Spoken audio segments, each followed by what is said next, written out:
तो इसे देखो, अभी जो आप अपनी स्क्रीन पर देख रहे हो ये देखने में किसी टीवी या एसी का रिमोट जैसा दिखता होगा, मगर एक्चुअली में ये दुनिया का सबसे पहला स्मार्टफोन है। इसका नाम साइमन है। सुनने में किसी कार्टून कैरेक्टर का नेम लगता है, लेकिन इसको दुनिया के सामने सबसे पहले 23 नवंबर 1992 को लाया गया था। एंड तब इसका इतना ज्यादा क्रेज था कि इतना क्रेज तो यार आज के सैमसंग या आईफोन के किसी नए फोन के लॉन्च पे भी ना होता होगा। इस फोन में काफी कमाल के फीचर्स थे, जैसे touch screen, calculator, calendar, clock and सबसे खास बात बात यह है कि आप इस मोबाइल से किसी दूसरी जगह पे भी वायरलेसली बात कर सकते थे। इसमें तूने खास बात क्या बताई? लेकिन अगर 90s के जमाने के पॉइंट ऑफ व्यू से देखा जाए तो ये एक बहुत बड़ी बात है। दुनिया का सबसे पहला स्मार्टफोन होने के बावजूद भी इसके सिर्फ 50,000 यूनिट ही बिके थे। इसके पीछे का कारण ये है कि इसके हाई प्राइस।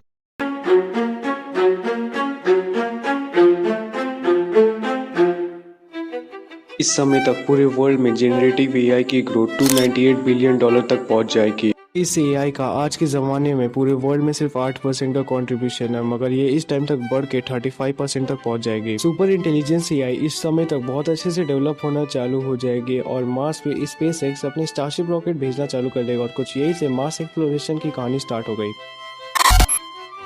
इस समय तक सुपर इंटेलिजेंस एआई इतनी ज़्यादा पावरफुल हो जाएगी कि वो इंसान से सोचने लगेगी। आर्टिफिशियल इंटेलिजेंस अपकमिंग डिजास्टर और कई सारी चीज़ों को पहले से प्रिडिक्ट कर लेगी। 2034 आते आते स्पेस में 5 स्पेस स्टेशन होंगे और एक लूनर स्पेस स्टेशन भी होगा। स्पेसएक्स अपने स्टारशिप रॉकेट के थ्रू मून और मार्स एक्सप्लोरेशन चालू कर देगी और टेस्ला बॉट्स जो होंगे वो मार्स पे अपने स्टारशिप रॉकेट के थ्रू मार्स पे एक कॉलोनी बसाना चालू कर देंगे, जिससे इंसान जब आने वाले टाइम पे मार्स पे जाए तो उनके लिए आसानी हो जाए।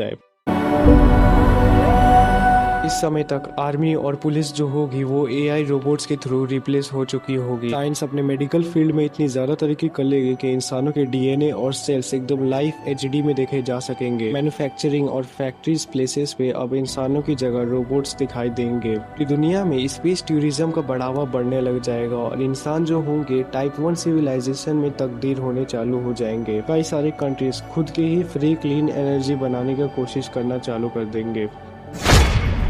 इस समय तक इंसान जो होंगे आउटर स्पेस में एक बार फिर ट्रेवल करना चालू कर देंगे। इंटरनेट स्पीड अब पहले के जैसे जीबीपीएस और एमबीपीएस में नहीं मिलेगा, बल्कि पेटाबिट और एक्साबिट और जेटाबिट जैसे यूनिट्स में मिलेगा। मार्स पे पहली बार इंसानी प्रजाति लैंड करेगी, जिससे अब इंसान भी मल्टीप्लैनेटरी स्पीसीज बन जाएंगे, जिससे इंसान भी अपना मार्स पे अब बेस बना सकेंगे।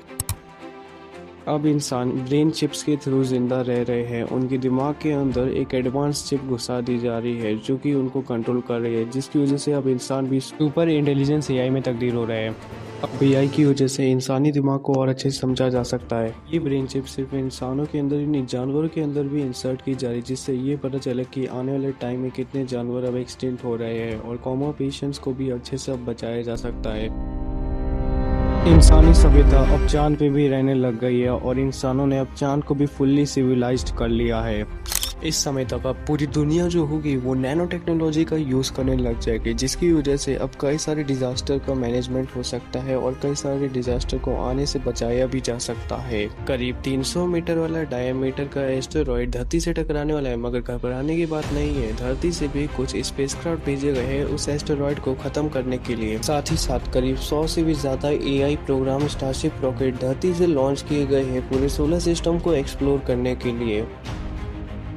कई सारे रिसर्चर्स की टीम अब प्रॉक्सिमा सेंटोरी की तरफ बढ़ रही है। इन सारे साइंटिस्टों को हाइबरनेशन मोड में डाला जा रहा है। अब ये सीधा 30 साल बाद उठेंगे, जिससे इनकी एजिंग प्रोसेस कम हो जाएगी। इस समय पूरी धरती पे इंसानों से ज्यादा सुपर एआई रोबोट्स का राज चल रहा होगा। ब्रेन चिप्स की वजह से इंसान भी अब बहुत ज्यादा एडवांस होने लग जाएंगे और उनकी एडवांस लेवल एक एआई से भी ज्यादा बढ़ने लगेगी।